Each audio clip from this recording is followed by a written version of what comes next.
This is the Ashish Sports and Political Podcast. Welcome in. Segment number 2, hour number 2, I guess. We just had 2 half-an-hour segments. Hour number 2, the final hour, I believe, of the podcast. Lots to talk about. Lots and lots to talk about, my friends.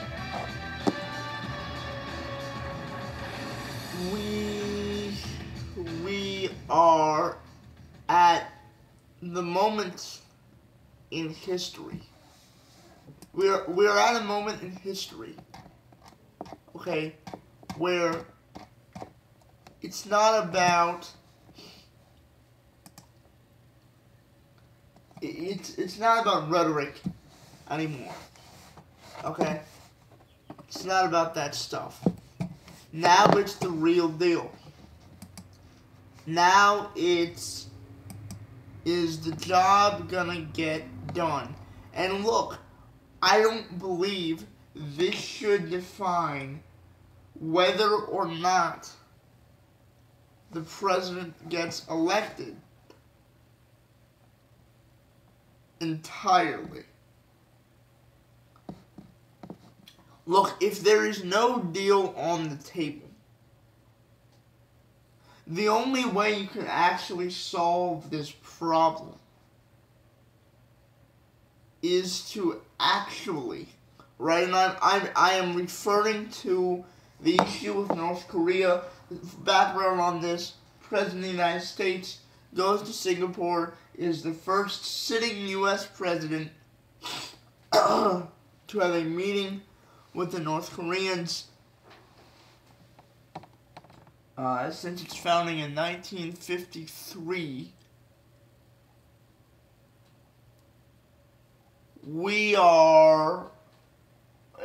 It's historical, no doubt about that. Especially from the way, I shouldn't say that I was looking at it. I looked at the Rocket Man tweets as nothing burgers, to quote Hillary Clinton.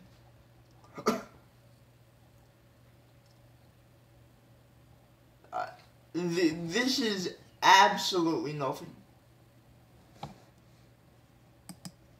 The Rocket Man tweet, the I have a bigger button than you, come on. Twitter's not going to start a war. They don't have a nuclear weapon. We have 3,000 of them. That country could be wiped off the face of the earth if we wanted to.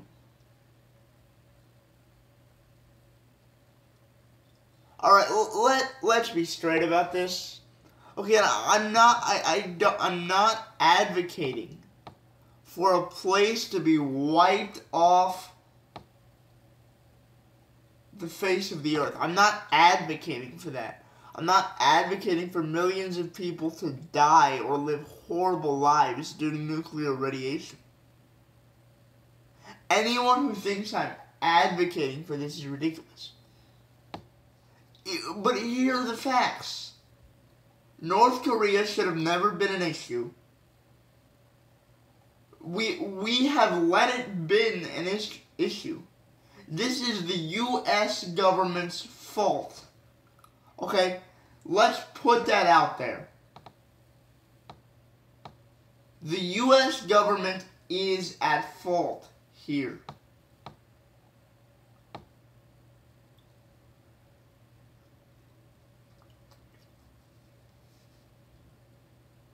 There is an issue, okay, with the way we've been handling things. They're a small country. Let's give them money so that they shut up. They get more money, they get more money, they get more money. They fund it in their authoritarian, military-based type of government. What happens? This happens.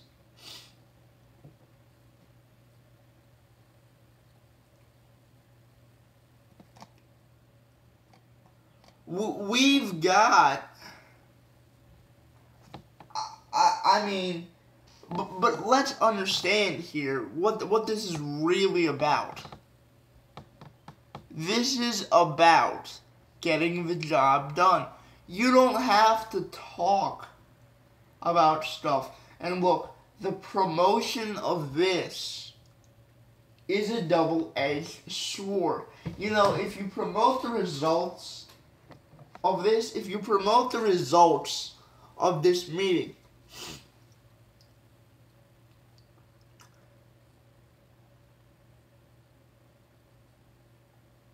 you have serious leverage going into the midterms. 3.8% unemployment. And I don't want to bore you with the numbers. I heard on Sean Hannity's radio show a couple weeks back that we could be reaching 4% GDP. And I know the issue that we worry about there is inflation, just to get a bit off topic. But with interest rates, with interest rates improving or going higher, I think that issue will be a moot point. But again, there's positive news about the economy. The president may legalize weed. The president is also pardoning a bunch of primarily African Americans, people wronged by the justice system, and is working to fix some of the issues in the justice system. Though, again, I am tempted to point out, there is not some widespread problem concerning racism in the justice system. Again, I just have to be straight about this, right? But my point is here that things are going well. And this is kind of what puts him over the top, right? What brings the Republicans, what keeps their midterm prospects alive is this kind of over-the-top thing. Because these domestic achievements, people feel it, people see it. And the thing is, he tweets about it so much, he regurgitates it so much, that even if you don't want to look at it, you have to. Now, a majority of this country, there's actually a small faction of people on sides, and I'm one of those small factions. I'm a right-leaning person. But again, most of the people in this country could care less about politics, don't want to care about it, and are in the middle. Don't really define themselves on anything. Really, perhaps social issues. But in terms of policy disputes, there's a lot of proof on either side that either thing could go well, that either thing could work well, right? If you have two viewpoints, there's instances where both viewpoints have worked well in different situations, not only across states, but in terms of federal government policy. So it's a slippery slope. It's a tricky thing to judge. Okay, if you want to sway the independents, this is a big thing. Because you can't, if this goes well, you cannot possibly cover this in a negative fashion. Right? You cannot possibly do that. But anyway, this is my point about the North Korea issue. And Ben Shapiro, he's a guy I respect. Obviously, I don't know this dude personally, but he seems like an intelligent guy. He's got a bunch of degrees. He's written a bunch of best-selling books. He's got a radio show. He's a big-time dude. Alright? And he's very smart. I trust him a lot. The guy said something I agree with. The President of the United States threw a bone to a dictator. This will go horribly wrong, or it will go down in history as one of the most horribly staged things. If we don't get a result out of it, you have to get verifiable. You have to get verifiable proof that, look, these guys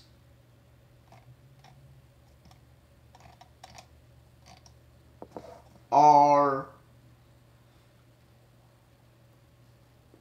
ending their nuclear stockpile, number one. Number two, that the IAEA or some investigative body, number one, is allowed to enter the place, is allowed to inspect. Okay? And if there are any major construction sites, you've got to consider it an act of war, man. I mean, seriously, at this point, there's something about North Korea we have to understand. North Korea has never, ever had its citizens have freedom. They've never let its citizens have freedom. They've never let its citizens have proper rations of food.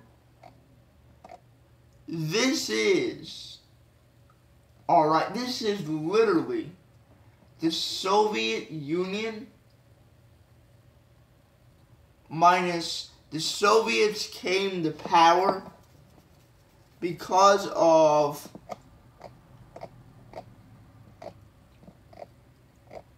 the Soviets came to power because of the people, right? I'm not very informed in terms of that history, but I believe that's how it occurred. So you need verifiable proof. What the issue is with the Iran deal is that you had, first of all, military sites that were off limits. And when people think of nuclear weapons, it's not just a weapon filled with a bunch of uranium. All it has to be is a cap of a nuclear weapon cap, a uranium cap that is placed on a ballistic missile, which the technology provided, or shall I say, the restrictions on that technology elapse in 2026. Snap off in 2026. So you've got essentially, if only one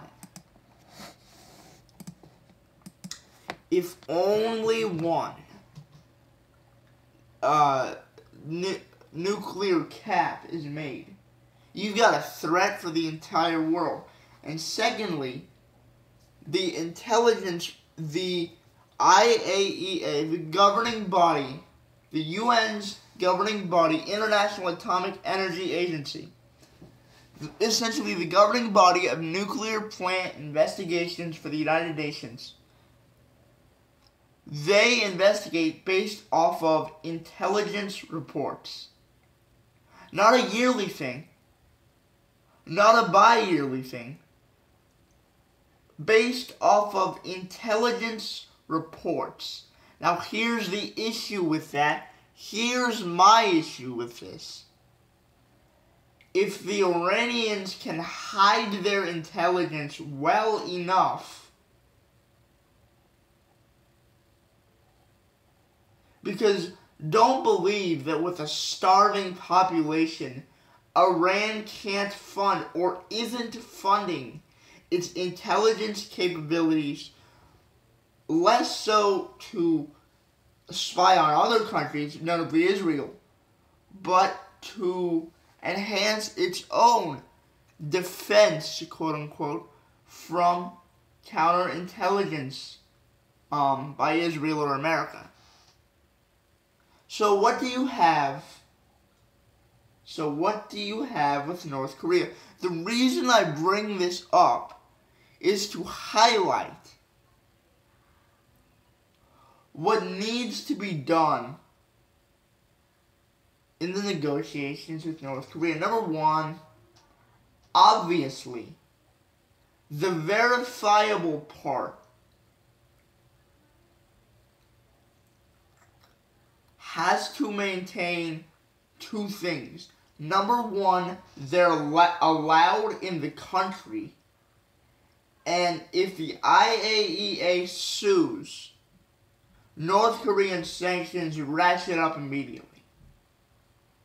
Secondly, if they get in and are tortured or killed or aren't found or released back to their home country within X amount of days, investigation gets launched.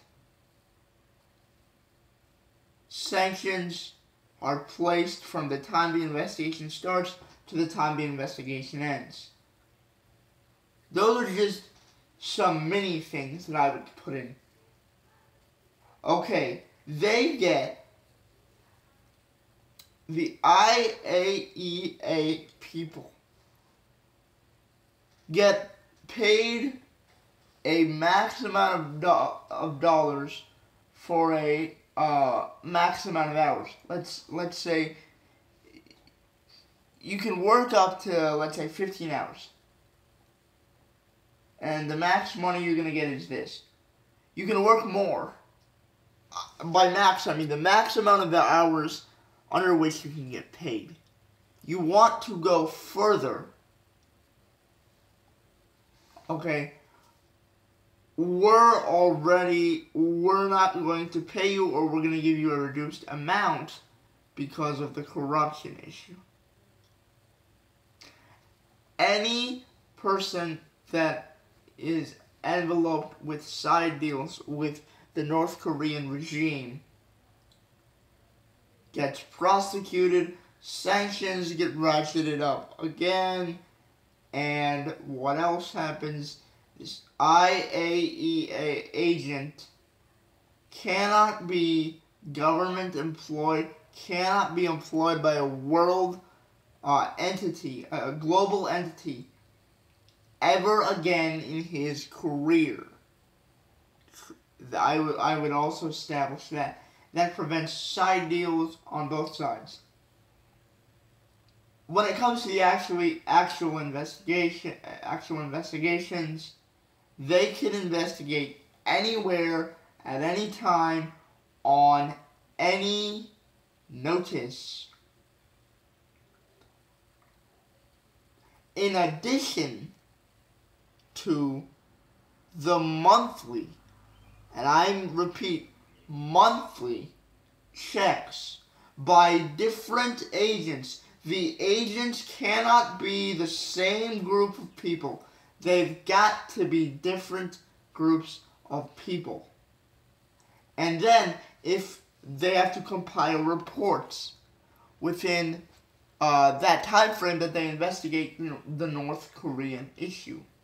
If those reports conflict each other, investigation ensues. The same penalties that I repeated for the side deals get placed on for this type of issue. I consider conflicting reports after an investigation, obviously. If there are conflicting reports and someone was bought by the Korean government, North Korean government, I would treat that like a side deal. It's not officially a side deal, but it works like a side deal.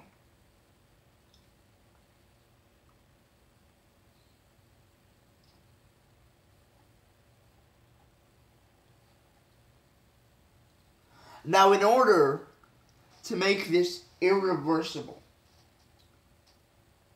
let's be clear what I would do here. In order to make this irreversible,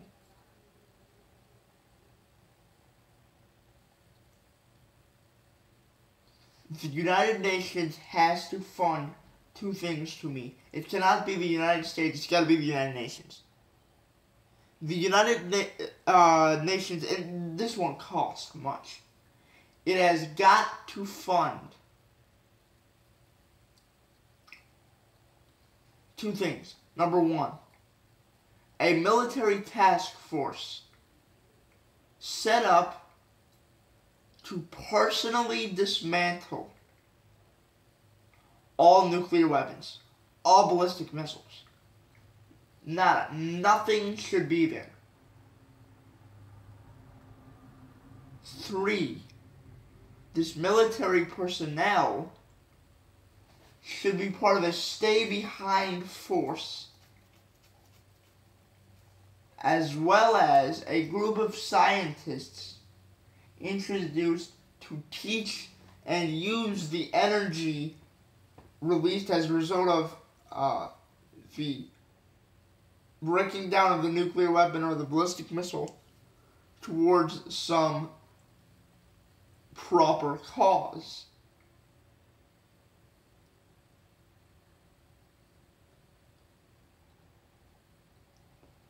Speaking of the IAEA, I would restrict the agents that could be used to Britain, France, Germany, the United States,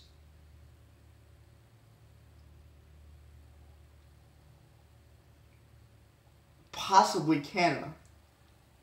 But they have got to be specific groups, from specific nationalities, because you don't know what their aims will be in terms of their alliances, not to North Korea perhaps, but also to allies of North Korea.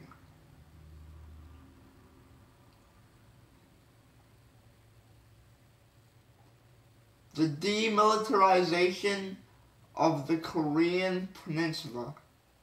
You want to do that, then if that is the case, here's what has to be done.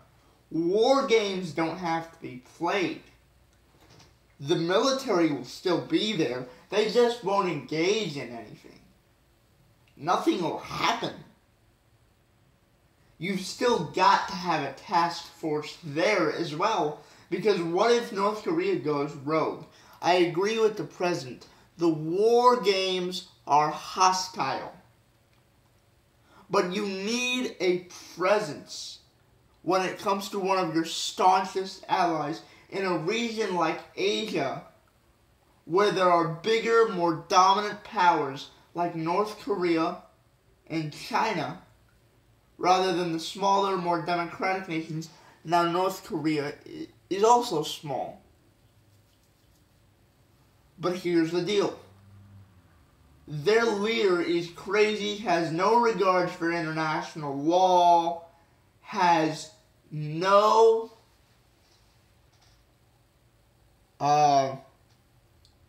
understanding of the etiquette, right, of what it means to be a world leader. Never has been. They're all crazy wackos. The leaders have been. I don't know about the people. So you've got to keep a military presence there, because you don't know what's going to happen. Alright, and lastly, what do they get in exchange for this? Integration into the global economy, possibly into the WTO. They get vouchers, they get vouching from allies such as India, South Africa, who are allies with the United States. And with common allies and a safer country, you have an integration into the World Trade Organization. Now, there are certain inclusions, there are certain things that I didn't talk about that you must say, why didn't you bring that up? Human rights violations. You know why I didn't bring up human rights violations here? Because North Korea is not going to accept the U.S. putting down a slab of terms that I just stated that I'm not going to restate now. I'll do it later, but I'm not going to do it now. And get nothing in return. Clean energy, is that what they want? Seriously? The people there want food. So integration in a global economy where technologies are being shared, where people are growing, that's important for the North Korean people. And if we're going to be so ticky-tacky about the fact that they are a country loaded with human rights violations, we don't put them in the WTO, we don't indulge in trade with them, do you seriously think they're going to accept this? Now, obviously, our commitment would have to come after all of these commitments on the North Korean side had been adhered to on a regular basis. But they're going to leave this agreement if we at least don't integrate them some way in the global economy. The reason we can deal with Venezuela, the reason we can deal with China, is because they're not stupid enough to try and wage nuclear war on the world. North Korea has nothing to lose by doing this.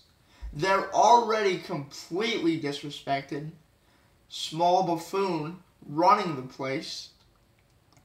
They want standing in this world. I'm not defending it. I'm explaining to you what their thought process is. And the only thing that matters to them is respect. And if they feel extremely disrespected, all bets are off. So that you gotta be careful with these guys. Again, there were a bevy of steps that are involved to get this verifiable, irreversible, and just get this done. The time for talking is done.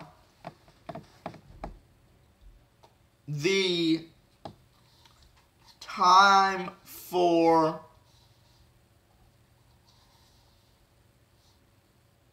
action is required. I believe Trump can do it. But like Ben Shapiro said, look, it's great if he does the job well. But the job hasn't even started. There's going to be around 6 to 7 more meetings for this to actually happen. They couldn't have possibly done this within an hour because the sanctions that will be imposed have to be specified.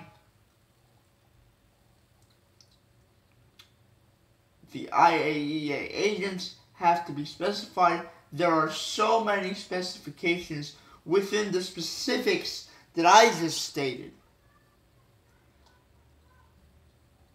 There's got to be a understanding how many agents, where are they from, how many times a year, where are they going to look, when do they have the time to look. How are you going to be included in the WTO? How are you going to get access to possibly not our military technologies? Definitely not our military technologies.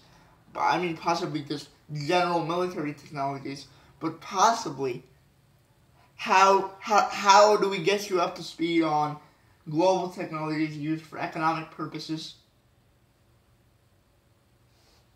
How much information do you want to be streamlined to your people because you are an authoritarian and your popularity is dipping? How do you want to play all these different things? And then obviously, like, missile transfer, you have to regulate that as well. How are we going to use international waters in a discussion of this? There's so many specifics. It's not going to be done now. There are glaring things to look at with this because it's nuclear weapons, obviously.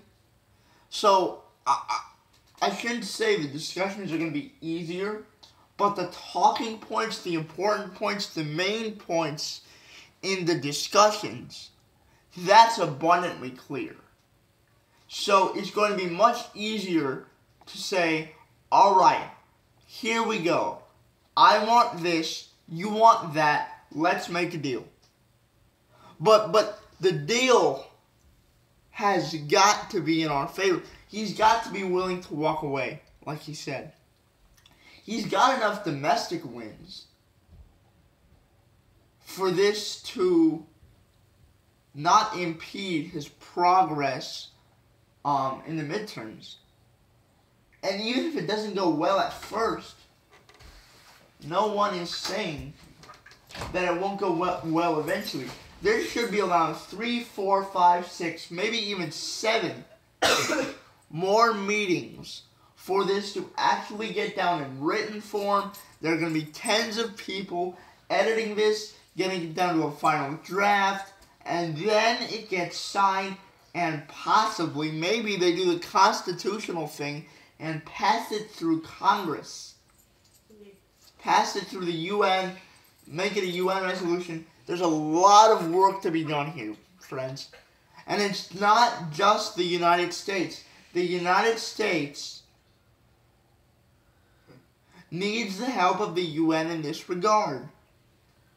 In order to pay for task forces, in order to pay for the irreversibility and the checking and the background checking and all these things, the U.S. can't pay for that. We're all about fiscal responsibility. We can pay for some of it, but it's a global issue, so the UN has to take part as well.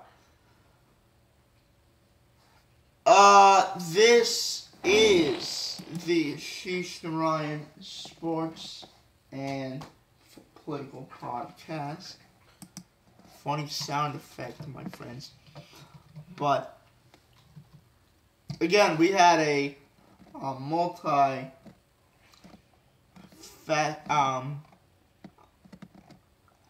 a very versatile show today. Not just sports, not just politics. You know, if you want to check out my views on the healthcare system, welfare, I think I've talked about mass incarceration, African American issues. I've also discussed taxes. I've discussed the Iran deal. I discussed this North Korea thing. I've talked about a lot of things. So if you want to check out my views, you can practically find my views on most, if not all, things sports and political wise. Just check out this channel. Listen, even if it's sucky. Tell me. Watch it. Get me some views. That's important for a YouTube channel. You know, Justin Bieber and Selena Gomez suck at what they do.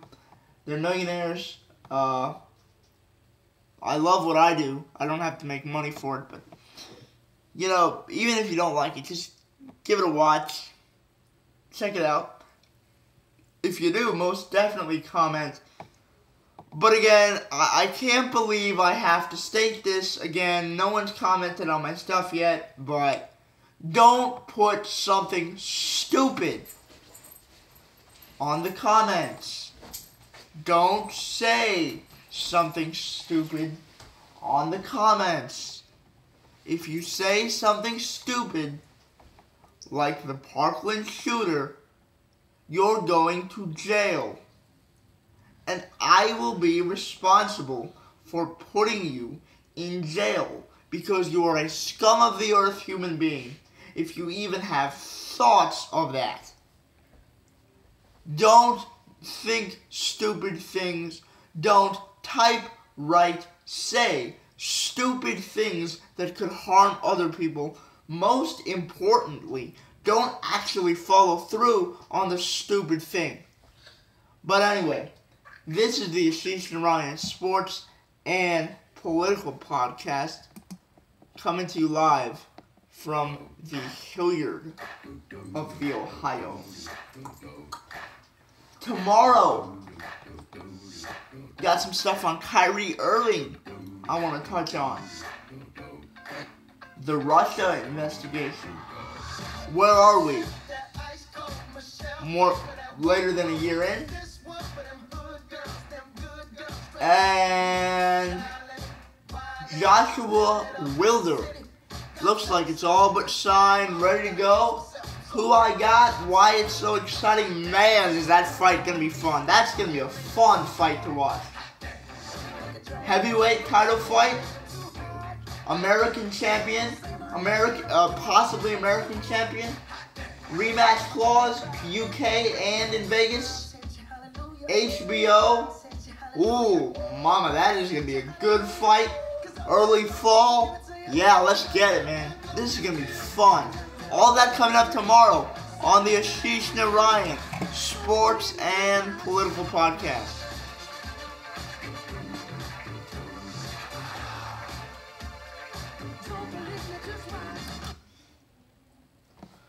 That's done.